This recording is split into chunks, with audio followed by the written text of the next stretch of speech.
अस्सलाम वालेकुम दोस्तों, मैं हूँ आयशा। तो दोस्तों, कल उत्तर प्रदेश के बहराइच में एनकाउंटर की खबरें तो आपने देख ली होंगी। आपको हमारे देश की देशभक्त मीडिया ने ये भी बता दिया होगा कि बाबा जो कहते हैं वो करके दिखाते हैं। बाबा ने गोपाल के माता पिता से जो वादा किया था उसके अपराधियों को कड़ी से कड़ी सज़ा मिलेगी।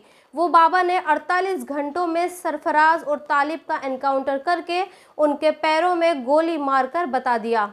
लेकिन आज मैं यहाँ इस एनकाउंटर की बात नहीं करूँगी, बल्कि आपको उत्तर प्रदेश के ही एक शहर बनारस का एक वीडियो दिखाना चाहती हूँ। और इस वीडियो को दिखाने का मकसद आपको ये बताना है कि ऐसा कभी भी कहीं भी आपके साथ भी हो सकता है, क्योंकि अब इस तरह के लोगों को कानून का कोई डर नहीं है। उन्हें पता है कि पुलिस और प्रशासन और सरकार सभी उनके साथ है। दरअसल जिस वक्त कल रात आप टीवी पर बैठकर सरफराज और तालिब के एनकाउंटर की खबरें देख रहे थे, उसी वक्त वाराणसी में प्रकाश माझी नाम का एक शख्स फावड़ा लेकर सड़क पर निकलता है और जो भी राहगीर उसे मुस्लिम या फिर मुस्लिम वेश में नज़र आता है वो उस पर हमला कर देता है। सोचिए, दो लोग दाढ़ी और कुर्ता पायजामा पहनकर स्कूटर से जा रहे हैं और अचानक से उन पर फावड़े से हमला हो जाता है। खबरें यह है कि प्रकाश माझी ने कई लोगों पर फावड़े से हमला किया और जिन लोगों पर हमला किया उनमें से कई लोग गंभीर रूप से घायल हैं। मेरे पास उनकी तस्वीरें हैं, मगर मजबूरी ये है कि मैं आपको उनकी तस्वीरें नहीं दिखा सकती। लेकिन यकीन मानिए, दोनों लहूलुहान हैं। एक को ऑक्सीजन के जरिए सांसें दी जा रही हैं और दूसरा बेसुध हालत में अस्पताल के बेड पर लेटा है। अब प्रकाश माझी का क्या हुआ है इसका कोई इल्म मुझे नहीं है, लेकिन हाँ, कल से लेकर इस वीडियो को बनाने तक मैंने उसकी गिरफ्तारी की कोई भी खबर अभी तक नहीं देखी और मैंने उसके इस हमले की खबर हमारे देश की टीवी मीडिया पर नहीं देखी। इससे आप अंदाज़ा लगा सकते हैं कि देश में क्या माहौल है। और इस हमले के बाद एक सीनियर पत्रकार विनोद कापड़ी जो लिखा है वो बहुत ही अच्छा लिखा है। कापड़ी लिखते हैं कि देश में नर पिशाचों की एक पूरी सेना तैयार हो चुकी है। वाकई प्रकाश माझी और बहराइच का गोपाल मिश्रा ये नर पिशाचों की सेना का ही हिस्सा हैं। और जानते हैं इस सेना का सबसे बड़ा हिस्सा कौन है? हमारे देश की मीडिया। हमारे देश की मीडिया के सामने प्रकाश माझी भी है, हमारे देश की मीडिया के सामने गोपाल मिश्रा भी है। बावजूद इसके हमारे देश की मीडिया सिर्फ मुसलमानों को टारगेट करती है। उसने कभी ये सवाल नहीं उठाया कि गोपाल मिश्रा एक मुसलमान के घर की छत पर चढ़कर भगवा झंडा क्यों लगाता है, उसे ये अधिकार किसने दिया। लेकिन हाँ, वो ये सवाल ज़रूर उठाती है कि क्या झंडा लगाने भर से कोई किसी को गोली मार सकता है, जबकि बहुत सारी मीडिया रिपोर्ट्स ये भी बताती हैं कि गोपाल को गोली उस भीड़ की तरफ से लगी जो दुर्गा मूर्ति विसर्जन के जुलूस में शामिल थी। लेकिन हमारे देश की मीडिया के पत्रकार कभी भी इस खबर की पड़ताल नहीं करेंगे। वो आपको सिर्फ ये बताएंगे कि बाबा अपराधियों के लिए काल है और बाबा के प्रदेश में अगर कोई क्राइम करेगा तो फिर उसका हाल सरफराज और तालिब जैसा ही होगा। लेकिन यही मीडिया आपको कभी इस तस्वीर के बारे में नहीं बताएगा, क्योंकि इस तस्वीर में पुलिस की गिरफ्त में खड़े लोग पवन विश्वकर्मा और विशाल गुप्ता है।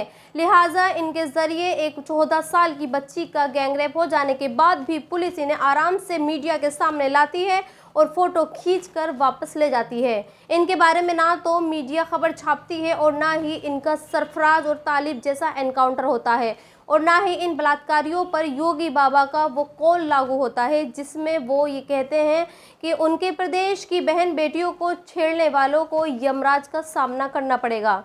सोचिए, ये कितनी बड़ी बात है। इन लोगों ने एक 14 साल की बच्ची का गैंगरेप किया है और गैंगरेप करने के बाद उस बच्ची के हाथ पैरों को बांधा और उसके दुपट्टे से उसके गले में फंदा लगाकर उसे मारने की कोशिश भी की।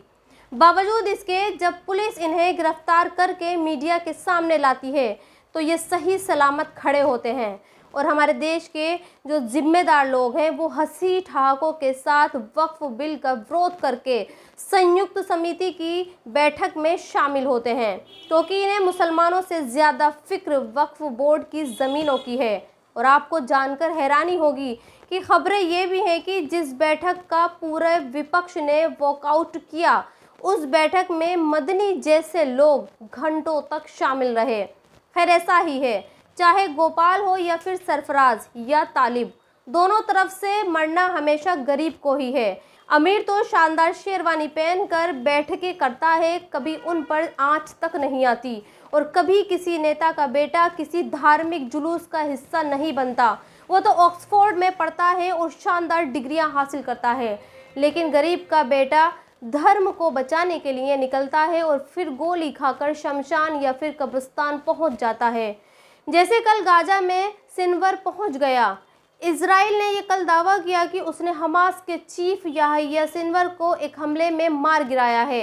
इजराइल ने उस हमले का एक वीडियो भी रिलीज किया, जिसमें याहिया सिनवर की लाश को भी दिखाया गया है। अब इजराइल ये कह रहा है कि ये वही याहिया सिनवर है जिसने 7 साल पहले 7 अक्टूबर को इजराइल पर हमला किया था और उसके 1200 लोगों को मारा था।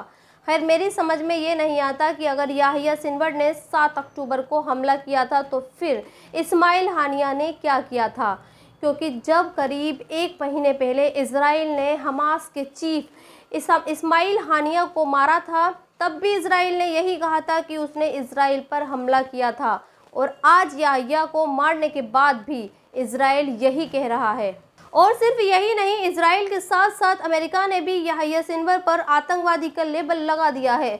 जिस वक्त इजराइल ने याहिया को मारा, उस वक्त अमेरिकी विदेश मंत्री एंटनी ब्लिंकन की तरफ से भी एक स्टेटमेंट जारी किया गया और ये कहा गया कि याहिया सिनवर सिर्फ इजराइल के हज़ारों नागरिकों की मौत का जिम्मेदार नहीं था, बल्कि वो अमेरिका समेत दूसरे 30 देशों के नागरिकों को मारने का दोषी भी था।